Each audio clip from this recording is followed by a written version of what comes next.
So 20 years ago, I know. I was thinking back, we first met, we were not married, we had no children, and the iPhone, I don't even think we had iPhones back then. I feel like that's a catalyst of marking time. You're really aging us now.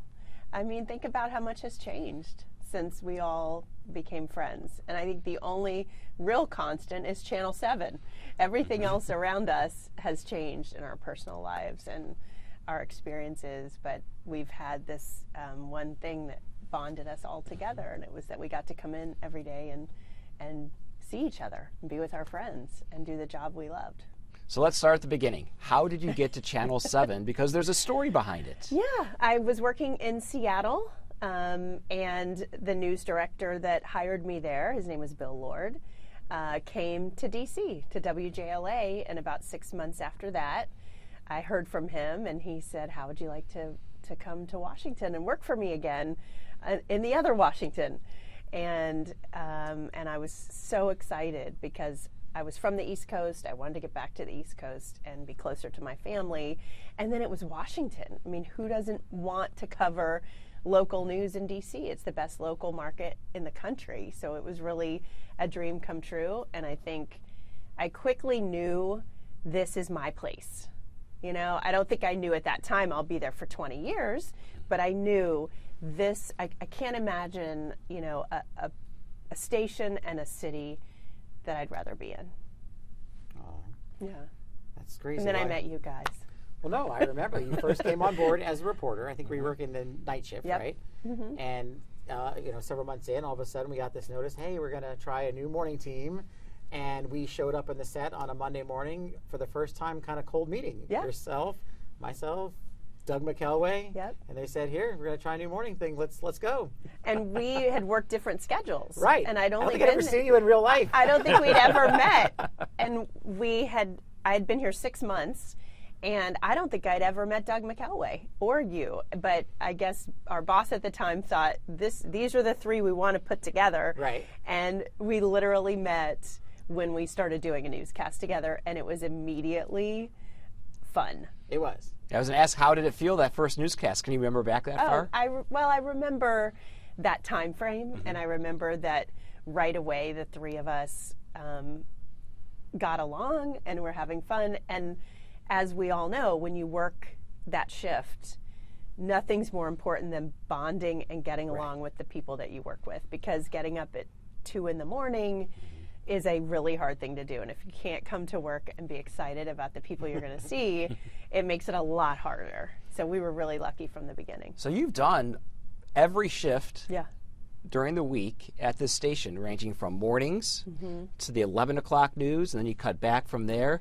And how did things evolve over time? Yeah, I mean, I think that's what we do in this business. We're used to working weekends and holidays and odd hours. There's very few good shifts in news.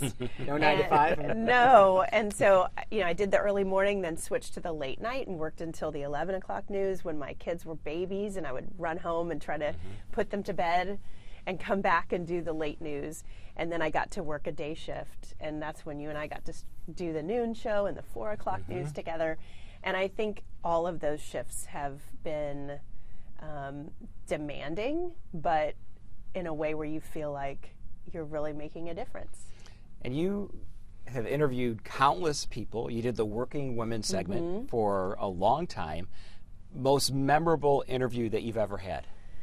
Well, you mentioned Working Women, and Kathleen Matthews, who was a legend, and she was one of my mentors, probably my biggest female mentor in this business. And she was at Channel 7 for 25 years, so I didn't catch up to her. She had 5 years on me.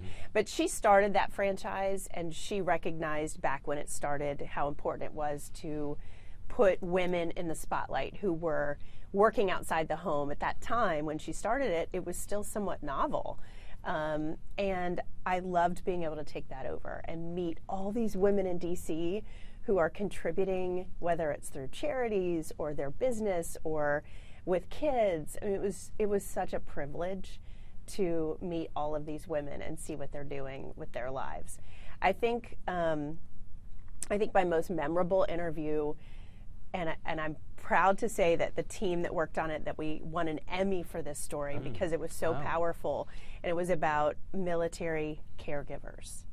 And I think, you know, we all talk about our veterans, but we don't talk as much about the people who care for these people who serve, who come home wounded. And I interviewed this family, and they were newlyweds. They had just been married. Her husband was injured in Iraq with an IED and came home shortly after they were married, and she ultimately had to care for him and help him back to, you know, life. And that, I'll never forget that, because that's somebody who deserves to be honored and recognized, and it doesn't happen enough. And that's what we get to do with our job. We get to shine the light on people who deserve a little bit of recognition. Well, I think one of your skills is that people feel so relatable to you and come up to you and think of you as a friend. I mean, you are in real life, IRL, as the kids say, the same as you are on TV. I mean, and it's got to be kind of a unique position to be in, but also, I mean, realizing that everything you do every day, even off camera, people are watching you. You guys are the same way, and I think, I mean, you and I were together years ago when when you're on TV, people feel like they know you, right? Which and means can tell they you anything. Feel like they can say whatever they want to you. And Brian and I were at an event together years and years ago, and Brian, remember what she said to me? She said, whoever does your makeup in the morning, you should fire them. But unbeknownst to her, who did your makeup? I did my own makeup. Oh my gosh. And she was adamant, no, you need to fire them. You need to fire whoever does your makeup because you look way better in person. In fact, I have to show you guys because I brought these. You'll remember, this is 2006. We were doing the morning show together. Right. These are emails that I saved Wait, all we had these email years. back then? We had email in 2006 because at the time, like, I was kind of hurt by some of these because they were so direct. Now looking back, it's really funny to read. This one was from 2006, and it says, I've been watching your news coverage and your anchoring of Good Morning Washington since 2003. I have a small suggestion for you. I guess you need to change your looks a little. It's been the same for the past 3 years. Oh. I was like, okay, now this one. Dear Allison, I loved your mint green house coat on this morning's broadcast. My 80-year-old Polish grandmother used to wear something similar. Oh, wait, one more. I have to read this. Dear Allison, we watch you every morning. We only have one request. Would you please retire the peasant outfit you wear from time to time? I know it was probably expensive, but sometimes you need to own up to your mistakes. Do you remember the peasant outfit that was? No, I have no idea. This was 2004. Wow. So this was, I mean. We should invite these people back and see what they think now. No, I don't get a lot of email anymore about my clothes, so maybe I've improved since 2004. I mean, I remember your mother sometimes was a little bit of a critic. I think one time she called while she was in town visiting and said, you and the other anchor, I heard Leslie Cook. Leslie Cook. You both wearing black, and she said, why do you both look like undertakers today? And speaking of your parents watch religiously from their home in Florida every day. They watch live stream every day, and my parents know more about, they live in Orlando, and they know more about local news in Washington than they do in Orlando because they watch, and I mean, you guys are like family, and my parents feel that way too. And it's like we have so much shared history together. And the main thing is just that we've had the opportunity to be part of the fabric of a community that it can be so supportive and exciting, and there's just so many opportunities here. And to have people welcome you into that as part of it is really, really special. I'm going to miss it a lot. So you've been called the matriarch of our newsroom. Young matriarch. And, right. I was like, we need to, matriarch sounds, ancient, but. But you play a really important role here, and you being here for 20 years and the position that you hold, and what would get you through each day? 20 years is a long time at one station. I know. Really long time. I mean, it's been a privilege to be here for 20 years, and you're right. Like, it's hard to imagine staying in the same job for 20 years in any industry. But in one like ours that changes a lot and there's always a lot of moving parts, I feel like it's been special in this process knowing that I'm stepping back from TV to think about how rare and special it is to have stayed in the same place for 20 years. And I think it's a testament to just the support that I've had here from all the way up and down to the people that we work with every single day, the crew. We have an amazing production staff. And then we just all have a camaraderie that's really hard to find. And that's been the main thing that's kept me enjoying it every day. It's hard to believe, like when you started here, Brian said, you were single. Yep. And ready to mingle. And now here, I heard a lot about those dates. And now here you are, and this plays into the role and why you're moving on to another phase in your life. You're married. You have 2 children. You have a dog. Yes, we have a pretty new puppy. You were trying to get me to get a puppy for a long time. But he injured Finally your husband, we did. so I don't know. Star hurt Peter? My husband walking the dog. No, he's wearing a boot because he turned his ankle. It's weird to think of how all these big life phases have played out while I've been at Channel 7. And, my kids now are our oldest daughter is going to be in middle school next year. And I want to be available to her in a new way. Our younger daughter, Emma, who's 8, when I first told her, Mom's going to leave her job and have more time with you guys, and she said, "Are you going to pick me up at school every day? You've never picked me up at school." And I get to take them to school, but I'm never home at the time when they get off school. And just, in a kid's mind, things like that matter. And for me, that was like all the affirmation I needed that I was doing the right thing. So you're looking forward to a new beginning outside of TV. Yeah. But what are you going to miss most about working in television? Because you've done it, 26 years total. Yeah. You started in Chattanooga, Tennessee. And then Seattle. And then Seattle. And then here. Aside from the relationships that we've talked about and these friendships that feel like family now, I think what I'm going to miss is what got me into this business in the first place, which is that every day is different. There's a constant energy and buzz in a newsroom. And I always thought it was so amazing that journalists and people on TV, broadcasters, they knew everything before everybody else. Sure. And I thought that was the coolest thing. And I remember even as a little kid thinking, I want to do that for a living, because you always are in the know and you get to help tell everybody else what's happening in the world. So that's what I'm going to miss the most. You're going to be missing putting on makeup and putting on different peasant dresses? Peasant dresses. No. I'm actually really excited to take a break from every single day having to do hair and makeup and worry about my clothes and my jewelry. And I don't think I'm a natural fashionista. Some people really enjoy that. That was just sort of part of what I had to do for the job, and I'm excited to wear yoga pants and, and a ponytail and occasionally get dressed to do something special or for working in some fashion or going out to dinner.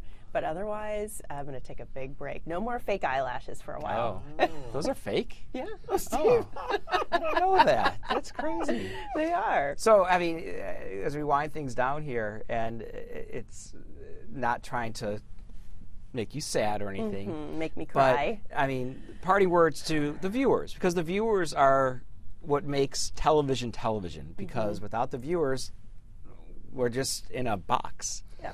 And what would you say to all your viewers? And you have a lot of them, a lot of fans out there. Now you are going to make me cry. I think I've been overwhelmed the last few weeks because we do our job and we do it to the best of our ability every day. And I try to keep the viewer in mind all the time. When I have to read a sad story or a crime story that involves victims, I always try to think in my mind, like, if a relative of a victim is watching, I want to say their story in a way that will resonate with them, that I understand these are real people. So I've been kind of overwhelmed in the last few weeks because we do our job, but we don't necessarily hear from people.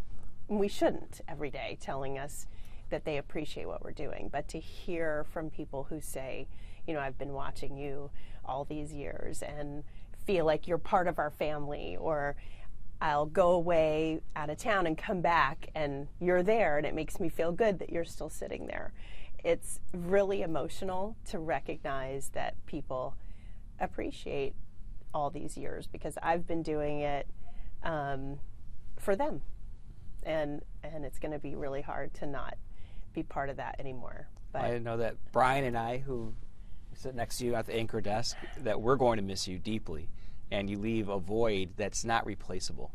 And you know that we love you so much, and our families are friends with each other outside of work. We do things outside of work. We'll see each other. And a lot of folks, a lot of times you work with people and you see them at work and that's it. Yeah. And you're not really, they're a colleague. Right. And you're more than a colleague, not to just me and Brian, but so many people at this station, and those who have left the station over the years. And we had a gathering for you, and it was amazing, and it felt like they see you and it's like no time has gone by, even though it may have been 5 years or 8 years or 10 years. Yeah. And it's like the same group and the same energy, and it's like all of a sudden it erupts again, and you're the center point. And when they see you, they're like, Alison, and the hugs. They always say, "Oh, you work with Alison." Alison. She's so nice. Well, although we did have one fight. Our old camera person always reminded us. Oh, one time what was we had that? one fight. I don't even remember why. I don't either. But one time in our life, our old camera person, Kathy Currents, would always say, "Remember the fight?" Oh, I think Kathy was stirring the pot. And that's something Kathy would do. Too, is that Alison had a nickname for me. She called me Bubba. Bubba. Oh, yes. And she started that trend. I still call you that. And she still calls me that. And all my nieces, nephews, everyone in my family call me Uncle Bubba because of Alison.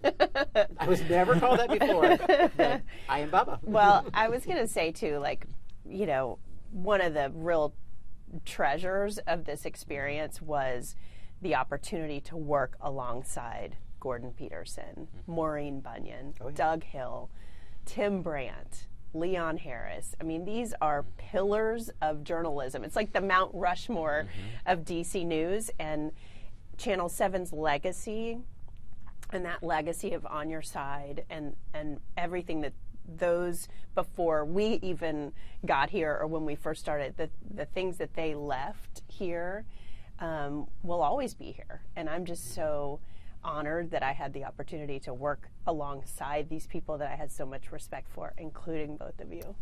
Well, Brian and I are going to try our best to carry on your fine legacy. Yes, you will. Every week we're going to dress in a nice, what is it?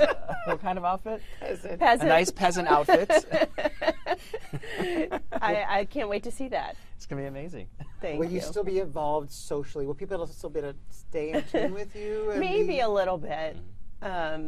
We'll see. I don't know. I mean, there's so many things I just don't know yet about. I can't imagine this new life I'm about to walk into, because my entire adult life has been driven by working in news. So I don't even know how to answer any of this. Well, you'll grid and disappear. And my favorite is when you're at a supermarket and you're going to be wearing your yoga pants and your hair's not going to be done and your makeup is off, no jewelry, and they're going to be like, "Are you Alison Starling?" Yeah. They're always going to remember you, Alison, no matter what. Everyone's going to remember you. I guess that's what you hope for. And my cousin said to me, she goes, "You have to look at this like you've had your series finale and now you get to do a spinoff." Oh. And I thought that was like the best way to put taking, you know, this step and moving into a new chapter. Nice. Yeah. Is that good? Did we miss anything, Becca? That was good. The only thing I wanted to say, you mentioned to me when we were talking about like the Hurricane Isabel. Oh, yeah. Do you want to say anything about that? Sure. How people still ask you about that? Yeah. So I'll say, hey, we all like, Brian and I like to talk about the weather, and of course Brian remembers one of his favorite hurricanes. Well, Isabel, it was the first time I actually went on television from the rooftop with a rope. Yeah. And Doug Hill, late great Doug Hill, said, "Mrs. Vandergraff, I promise we won't let him fall off the top of the roof." And that on was before. TV. And that was before we had it all nice. It was Right. a roof. With There's a roof, and that wasn't Mrs. Vandergraff, my wife, because that was my mom. He was telling us. Don't worry, your son will not die on TV. Yeah, I mean, that was the first big story for me, too. 2003, when I first got here, and Hurricane Isabel came through, and I was in Old Town for days and days covering the flooding, wearing these waders, and I still will have people say, because I think obviously nothing draws people to the TV more than a big weather event. Right. And so I think they were watching and having it all unfold, and I was new, and so I'm sure they were like, who is this girl out in the rain? And so people will still say to me, I remember when you first got here and you were out in the floods in Alexandria. And I think that was also when I knew, like, oh wow, we're in a big market now. People are watching me. Here we go. You know, so not always to remember always the fun parts. They also remember when odd things happen or silly things happen. Yes. I think you've had a few earrings pop off. Yeah. I mean, I've had a lot of things over the years that you look back and think, I wish that had just happened on live TV.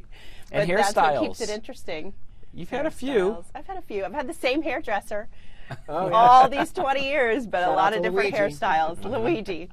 Yeah, I mean, things have changed for sure, but I'm just glad you guys have been just the best friends that I could have ever wanted at work. You always coming to make work me so much laugh. fun. Yeah, I'm going to miss you guys. We're going to miss you. And just one last thing here, 20 years. I mean, as you get older, 20 years goes by a lot faster as when Right. you're younger.